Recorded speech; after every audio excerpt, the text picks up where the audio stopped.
하나님, 우리가 함께 하나님 말씀을 보며 들었습니다. 이 말씀을 또 함께 나눌 때에 성령 하나님께서 우리로 그 말씀을 깨닫게 하시고 우리 삶 속에서 그 말씀에 순종케 하실 줄을 믿습니다. 말씀을 통해서 우리에게 은혜를 베풀어 주옵소서. 주 예수 그리스도의 이름으로 기도하옵나이다. 우리는 지난 시간 십계명을 통하여서 하나님께서 주신 법에 담겨져 있는 사랑의 정신을, 그 사랑으로 행한다는 것이 무엇인지, 사랑으로 하나님을 예배한다는 것이, 사랑으로 이웃과 함께 살아가는 것이 무엇인지를 함께 살펴보았고, 그 십계명에 대한 예수님의 가르침, 또 예수님이 주신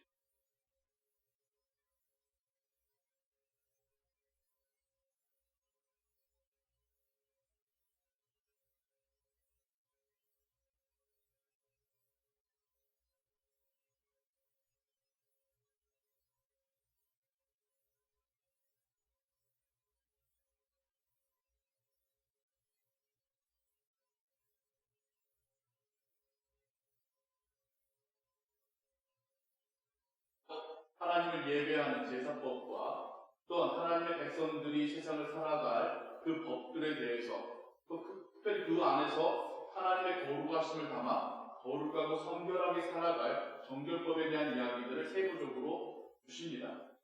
그리고 그 법에 이 말미에 독특한 법을 하나를 주셔요. 이거는 그 어느 시대와 그 어느 종교와 그 어느 민족에게도 없었던 법입니다. 그리고 심지어 오늘날에도 지키기가 힘든 법을 하나님이 자세히 설명하면서 주고 계십니다.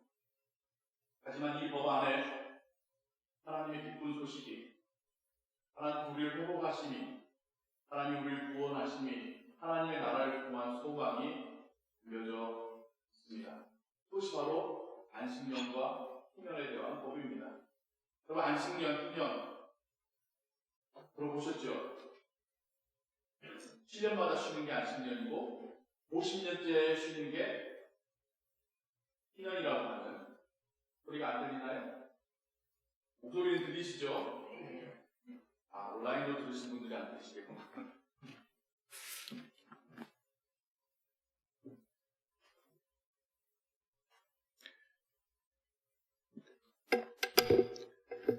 하나님께서 주신 이 안식년과 희년에 대한 이야기를 여러분들과 조금 더 함께 살펴보기를 원합니다. 안식이란 단어가 처음 등장한 것은 하나님의 창조에서 발견이 됩니다. 하나님께서 세상을 말씀으로, 그 지혜와 능력으로 창조하시지요. 하늘과 땅을, 그 하늘을 채울 천체를, 그 땅을 채울 동물들을, 그리고 마지막에 이것을 관리할 인간을 창조하십니다. 그리고 하나님이 쉬셨다라고 성경은 말하고 있고, 하나님께서는 내가 안식했듯이, 내가 쉬었듯이 너희도 쉴지니라 라고 하시면서 모든 자연 세계를 향하여서 명령하시고 선포하십니다. 하나님이 6일간 열심히 일해서 에너지가 고갈돼서 쉬셔야 되는 것이 아니라, 하나님께서 이 세상을 창조하시는 자연의 질서 가운데 쉼이 중요한 요소이기 때문인 거죠. 쉼을 통해서 하나님께서 창조하신 이 세상이, 하나님께서 창조하시고 일하게 하신 우리 인간이 쉼을 통해서 계속해서 하나님의 뜻에 합당한 그 삶을 이어갈 수 있다라는 의미일 텐데요. 하나님께서 이 쉼이라고 하는 이 요소를, 이 명령을 십계명에도 담아서 주십니다. 하나님과 우리의 관계를 규정하는 첫 4개의 계명 중 그 4번째 계명에 안식일을 기억하여 거룩히 지키라라고 명령하시죠. 십계명이 들 정도면 얼마나 하나님께서 중요하게 여기시는지를 우리가 생각해 볼 수가 있겠습니다. 그리고 우리는 그 안식이 일주일에 하루였었던 안식일이 이제는 좀 더 확장이 돼서 7년마다 오는 안식년으로, 이 7년짜리 안식년이 7번을 하게 되면 77에 49, 그 다음에 50년째의 희년으로까지 하나님의 이 생각과 가르침이 발전되어 가는 것을 성경에서 보게 됩니다. 안식일에는 우선 노동을 멈추고 하지 말아야 될 것은 노동이고 해야 될 것은 예배였습니다. 노동을 쉼으로 인해서 우리의 육신이 새 힘을 얻는 것이고, 예배를 통해서 우리의 영혼이 하나님의 은혜로 채움을 받는 것이죠. 거기에 더 나아가서 그러한 시간들 통해서 가족과 이웃 간의 관계가 회복되어져 가는 것이 안식일의 기능이겠습니다. 그런데 여기서 더 나아간 이제 7년마다 오는 안식년은 하나님이 단지 사람에게만이 아니라 자연세계를 향하여서도 쉼을 주고 계셔요. 오늘 우리가 듣진 않았습니다만 예배를 시작함에 들었었던 레위기 25장의 앞부분에 안식년에 대해서 말씀하시면서 이거는 너희뿐만 아니라 땅을 위해서 주는 것이다. 땅도 쉬어야 되느니라. 토지도 포도원도 거기서 일하는 가축들도 쉬어야 된다라고 하면서 안식년을 선포하십니다. 하나님의 이 자비로운 마음은 사람만이 아니라 하나님이 창조하신 이 세상마저도, 심지어 가축마저도 쉴 수 있도록 배려하십니다. 그리고는 그것을 쉴 수 있도록 하나님이 더 축복을 주시겠다, 더 많은 소출을 주시겠다라고 약속하시지요. 이렇게 안식년을 지낸 7번을 경험한 사람은 이제는 50년째 희년을 하나님 앞에 순종할 수 있게 되는데, 이 희년이 매우 파격적입니다. 안식일은 지킬 수 있는 사람이 많아요. 왜냐하면 우리도 다 쉼이 필요하니까. 안식년 지키기는 쉽지 않습니다. 아마 안식년을 지키려고 한다면 굉장히 믿음이 좋아야 될 것 같아요. 하지만 희년을 지킨다는 것은 이거는 another level 같아요. 왜 그러냐면 희년에는 이 자연과 인간뿐만이 아니라 이 사회가 회복되어져 가는 시간이기 때문에 이 부와 빈부의 이 불균형이 회복되어지고, 유산을 잃었던 자들이 유산을 회복하고, 자유를 잃었던 자들이 자유를 회복하고, 집으로부터 멀리 떨어졌던 자들이 가족으로 돌아갈 수 있는 시간이 희년이었기 때문입니다. 아마 그 사회의 놀라운 변혁의 시간이고 회복의 시간이고 기쁨의 시간이었을 것입니다.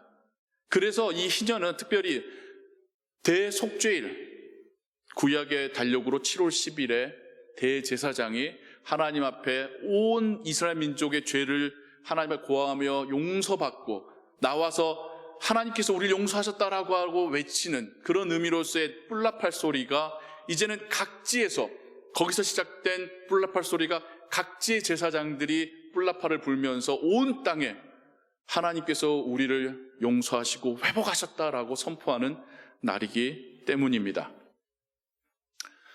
근데 구약에 이게 제대로 지켜졌다라고 하는 기록을 찾아보기가 힘듭니다. 이게 너무나도 경제적으로 쉽지 않은 결단이기 때문이겠죠. 일주일에 하루 일하는 거, 쉬는 거 할만해요. 7년에 한 번 쉰다라는 거 어렵겠지만 하나님께서 그 마지막 해에 많은 소출을 주셨으면 그래, 올해는 좀 여행도 다니고 가족들하고 좀 쉬어볼까 해볼 것도 해요.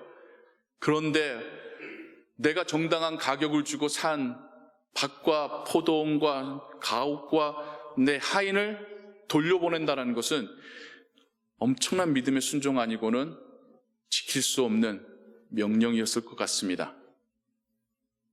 하나님은 이 희년을 왜 이스라엘 민족에게 명령하고 계시는 것일까요?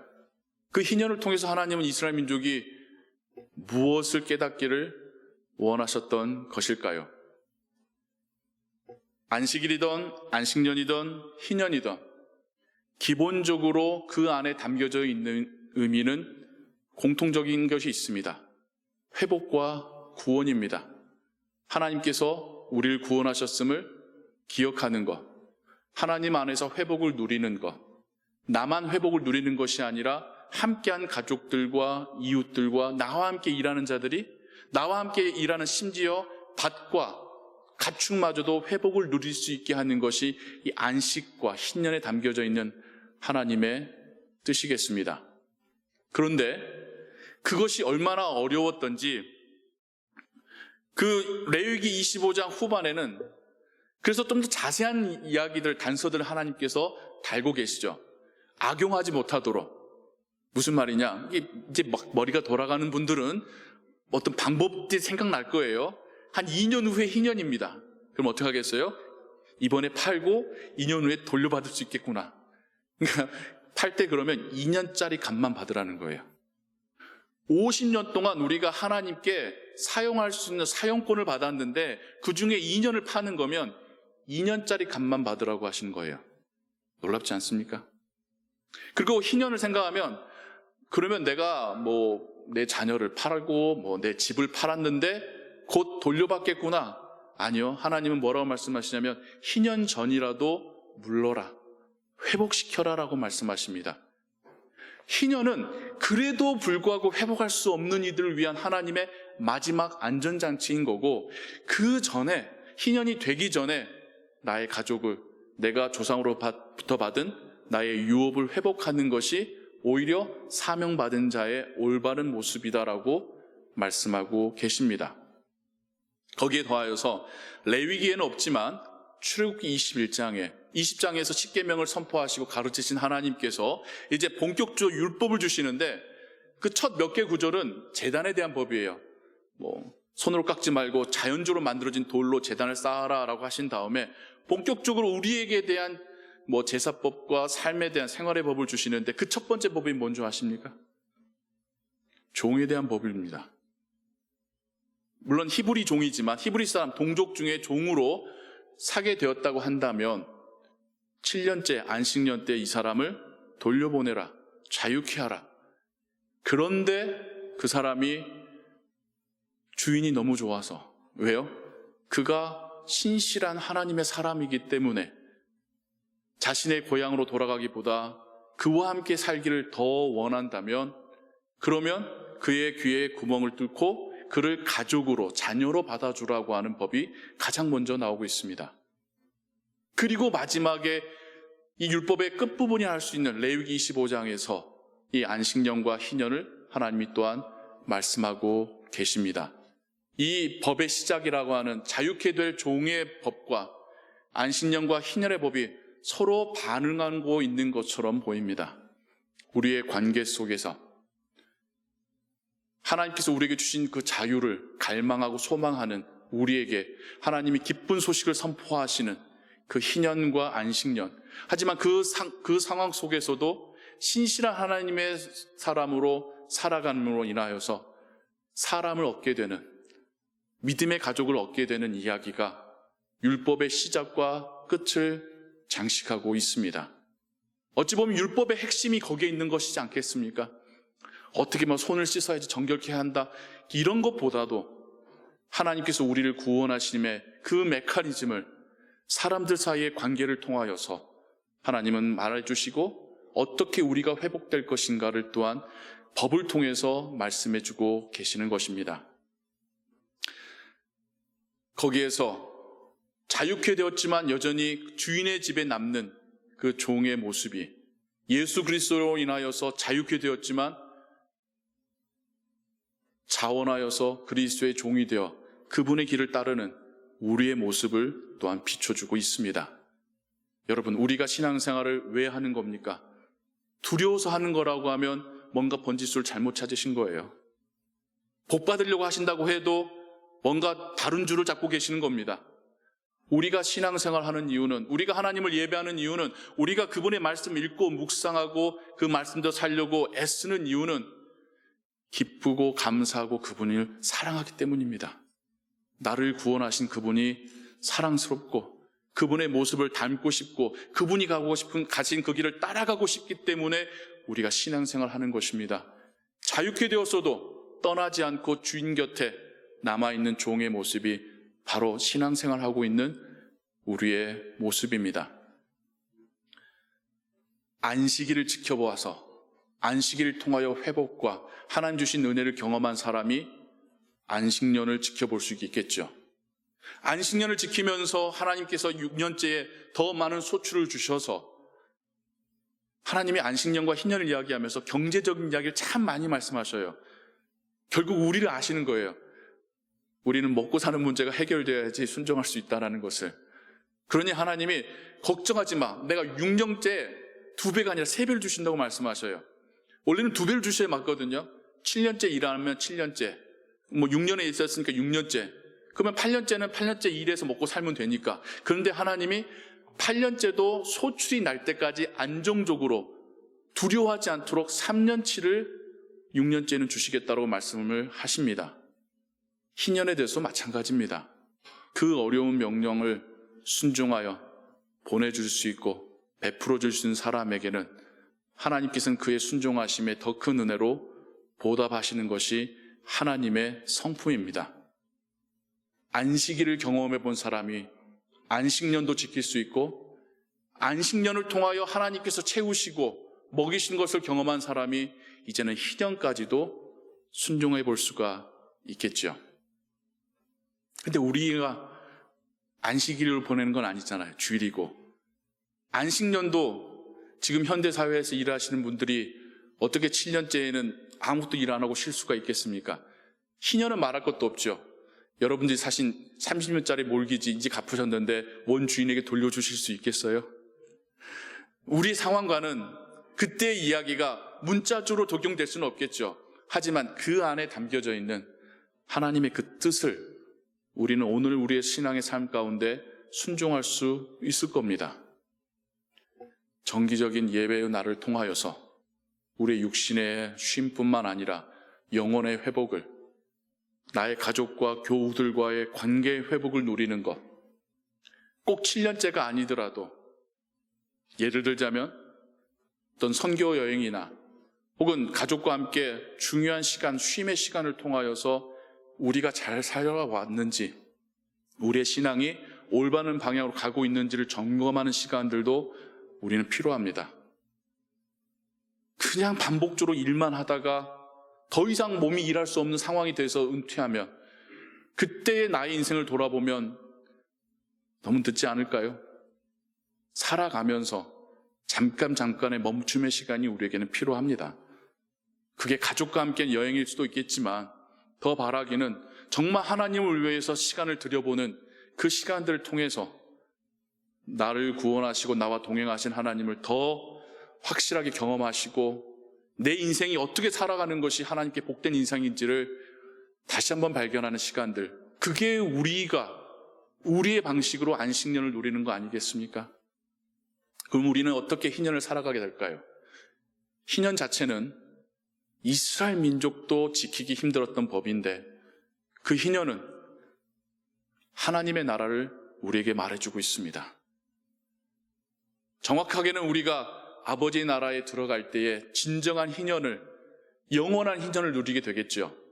하지만 우리가 이 땅에 살아가면서도 우리는 성령께서 우리 안에 임재하심으로 우리 안에는 하나님의 나라를 품고 있습니다. 그래서 우리가 살고 있는 우리의 세상은 이 땅일지 몰라도 우리의 마음 안에는 하나님의 나라가 있습니다. 그래서 우리는 하나님의 나라를 확신할 수 있고 하나님 나라의 사람처럼 이 땅에서도 살아갈 수 있는 것이죠. 우리에게 올 영원한 희년을 우리가 믿고 소망하면서 지금의 삶 속에서도 희년의 삶을 살듯이 정말 간절하게 필요한 이에게 도움을 나눠주고 베풀고 내가 가진 것들이 하나님께서 주신 것임을 인정하고 하나님께서 기뻐하시는 방법으로 쓸 수 있는 그 삶이 이미 이 땅에서부터도 희년의 삶을 살아내는 그러한 신앙인의 삶일 줄로 믿습니다. 안식일을 통하여서, 안식년을 통하여서, 희년을 통하여서 살아계신 하나님, 나를 먹이시는 하나님, 나를 지키시는 하나님, 나의 삶을 인도하시는 하나님을 경험하시고 더욱 그분에게 붙들리고 그분께서 주시는 평안으로 기뻐하며 살아가시는 우리 되기를, 또한 여러분 되시기를 주님의 이름으로 축원합니다. 기도하겠습니다. 하나님 우리 아버지, 성경을 통하여 주시는 하나님의 거룩하고 아름다운 명령을 듣습니다.